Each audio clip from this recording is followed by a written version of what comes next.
নমস্কাৰ বন্ধু বান্ধৱীসকল, আজি মই আপোনালোকৰ বাবে আন এটি ভিডিঅ' লৈ আনিছোঁ। হয়তো বেটুপাত দেখি গম পাইছে যে মই আজি কিহৰ ওপৰত আলোচনা কৰিম। আপোনালোক সকলোৱে জানে যে মানৱ জাতি পৃথিৱীৰ অন্যতম এক জাতি।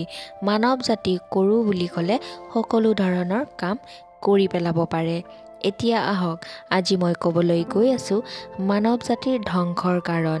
ভাগৱত গীতাত শ্ৰীকৃষ্ণই কি বুলি কৈছে জানেনে?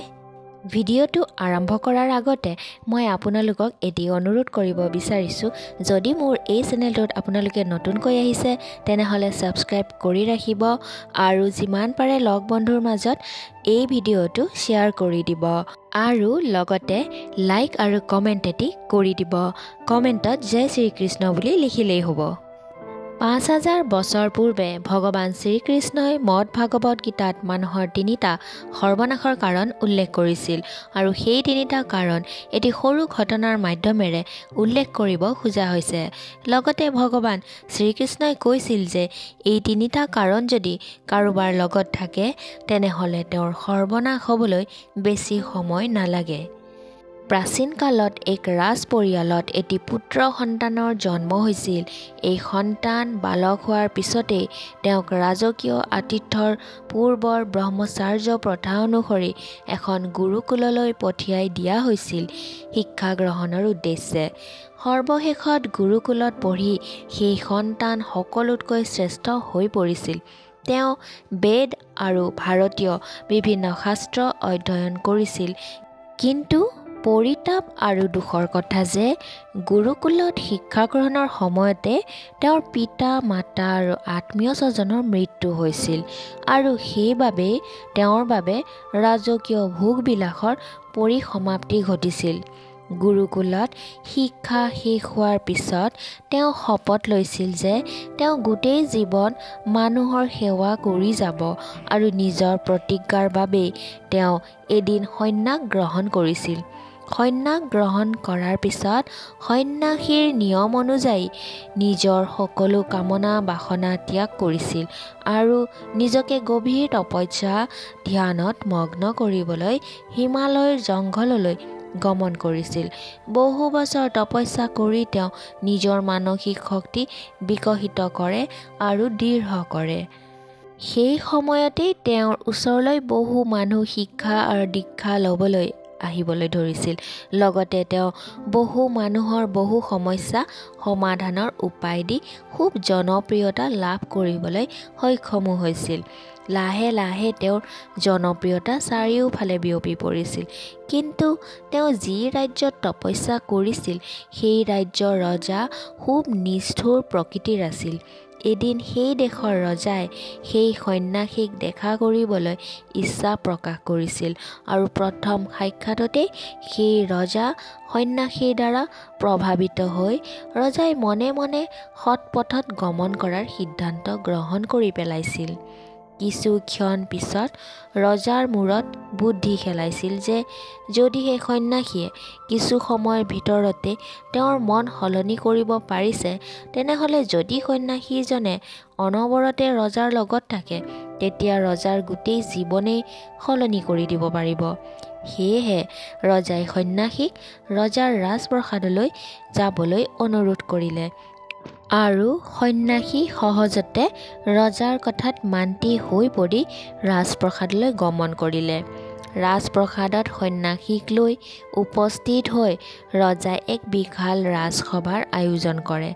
সভা শেষৰ পিছত সন্ন্যাসীয়ে ভোজন কৰি পুনঃ নিজৰ ধ্যান কৰা ঠাইলৈ যাব বুলি ৰজাৰ আজ্ঞা বিচৰাত ৰজাই ক'লে, হে মহান সন্ন্যাসী, আপুনি আমাৰ বাগানতে থাকিব পাৰে আৰু আপোনাৰ থাকিবৰ বাবে সকলো ব্যৱস্থা কৰি দিয়া হ'ব যদি আপুনি বিচাৰে। সন্ন্যাসীয়ে ৰজাৰ কথা মানি ল'লে। বাগানত সন্ন্যাসীৰ বাবে এটি সৰু জুপুৰি ঘৰ নিৰ্মাণ কৰি দিয়া হৈছিল আৰু সন্ন্যাসী বহু বছৰ ধৰি সেই বাগানতে নিজৰ তপস্যা কৰি গৈছিল। হঠাৎ এদিন ৰজা আৰু ৰাণী নিজৰ ৰাজ্য এৰি অইন এখন ৰাজ্যলৈ ফুৰিবলৈ গৈছিল আৰু যাওঁতে সন্ন্যাসীৰ পৰিচৰ্যাৰ বাবে এজন লোক নিয়োজিত কৰি থৈ গৈছিল। যদিও দুদিনমানৰ ভিতৰতে সন্ন্যাসীক পৰিচৰ্যা কৰা লোকজন অসুস্থ হৈ পৰিছিল, যাৰ ফলত সন্ন্যাসীক আহাৰ যোগান ধৰা পিছৰে কথা খবৰ লোৱা লোকৰো অভাৱ হৈছিল। কিছুদিন পিছত যেতিয়া ৰজা ভ্ৰমণৰ পৰা উভতি আহে, তেতিয়া সন্ন্যাসীয়ে ৰজাক তিৰস্কাৰ কৰি কৈছিল যে সকলোৰে এটা সীমা থাকে। লগতে কৈছিল যে যদিহে আপুনি মোৰ ভাৰ বহন কৰিবই নোৱাৰে, কিয় লৈছিলে? উপায়ন্তৰ ৰজাই ক্ষমা বিচাৰিছিল যদিও অশান্ত সন্ন্যাসীয়ে ৰজাক বহু কথা শুনাই গৈছিল। কিছু সময় পিছত পৰিৱেশ শান্ত হৈছিল যদিও সন্ন্যাসী আৰু ৰজাৰ মাজৰ সকলো কথা ৰাণীয়ে মনে মনে প্ৰত্যক্ষ কৰি আছিল। কিছুদিন পিছত ৰজা পুনৰ ৰাজ্যৰ বাহিৰলৈ যাবলগীয়া হোৱাত নিজৰ ৰাণীকে সন্ন্যাসীৰ যত্নৰ দায়িত্বভাৰ অৰ্পণ কৰি যায়। ৰজাৰ আজ্ঞা অনুসৰি ৰাণীয়ে প্ৰত্যেক দিনে নিজ হাতে খাদ্য প্ৰস্তুত কৰি সময়মতে সন্ন্যাসীলৈ পঠিয়াই দিছিল। যদিও এদিন স্নান কৰোঁতে দেৰি হোৱা বাবে সন্ন্যাসীলৈ খাদ্য পঠিয়াই দিওঁতে অৱশ্যে দেৰি হৈছিল ৰাণীৰ। তাকে দেখি সন্ন্যাসী অতিষ্ঠ হৈ ৰাজমহলত প্ৰৱেশ কৰে আৰু গৈ গৈ ৰাজমহলৰ ৰাণীৰ কোঠাত প্ৰৱেশ কৰি ৰাণীক দেখিবলৈ পাইছিল। লগতে ৰাণীক অপৰূপ সৌন্দৰ্য দেখি সন্ন্যাসীও মোহিত হৈ পৰিছিল। ৰাজপ্ৰসাদত সেইদিনা সন্ন্যাসীয়ে আহাৰ গ্ৰহণ কৰি নিজৰ জুপুৰিলৈ উভতি গৈছিল।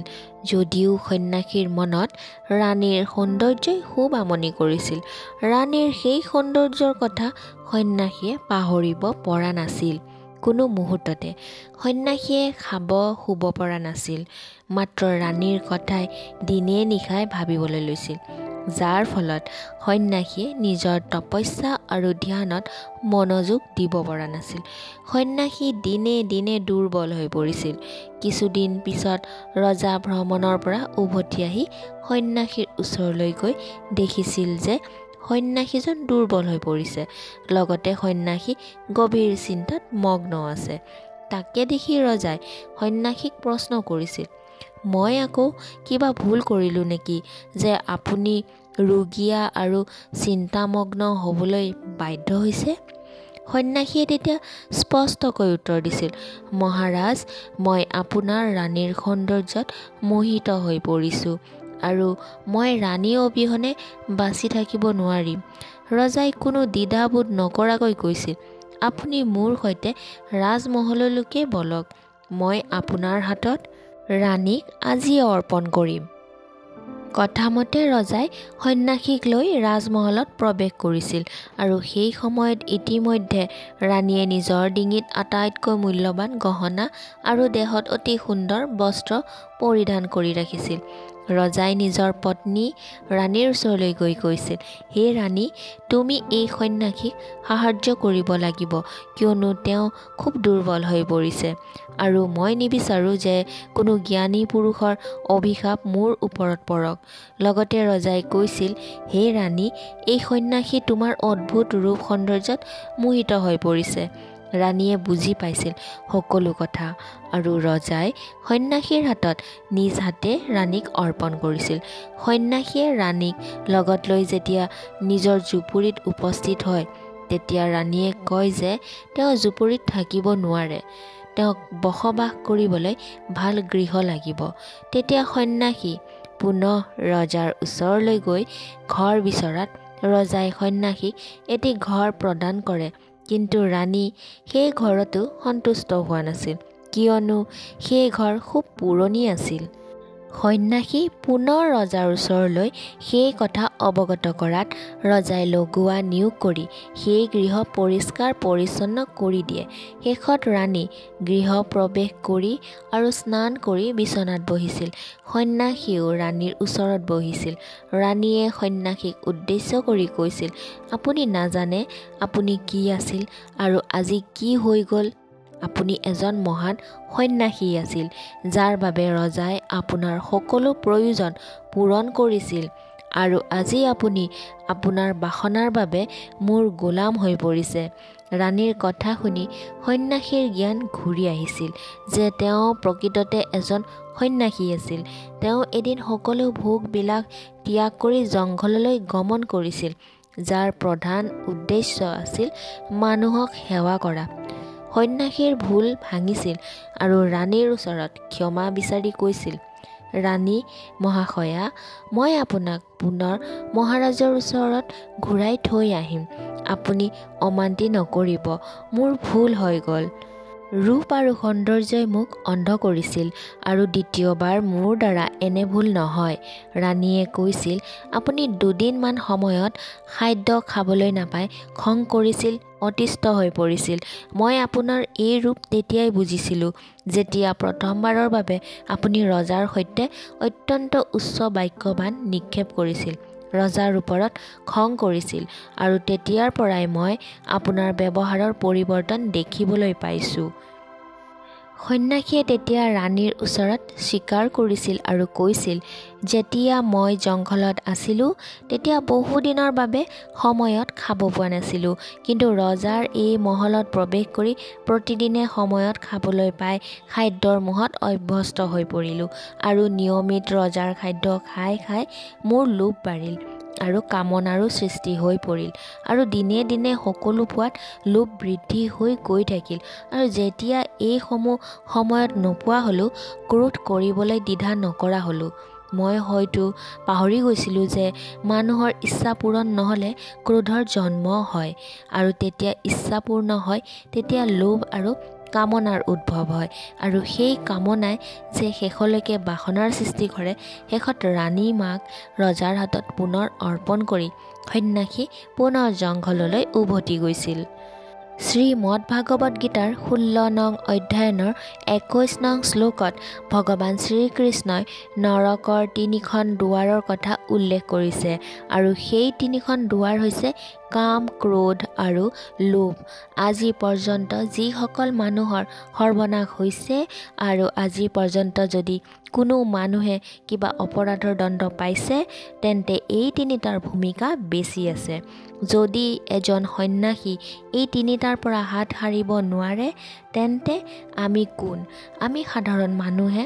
গতিকে এই 3টাৰ পৰা প্ৰতি মুহূৰ্ততে সচেতন আৰু সজাগ হোৱাৰ দৰকাৰী। তেনেহ'লে বন্ধু বান্ধৱীসকল, আজিৰ ভিডিঅ'টো ইমানখিনিয়ে আছিল। ভিডিঅ'টো আপোনালোকৰ কেনেকুৱা লাগিল জনাবলৈ একেবাৰে নাপাহৰিব। তেনেহ'লে আজিলৈ আহিছোঁ, ধন্যবাদ।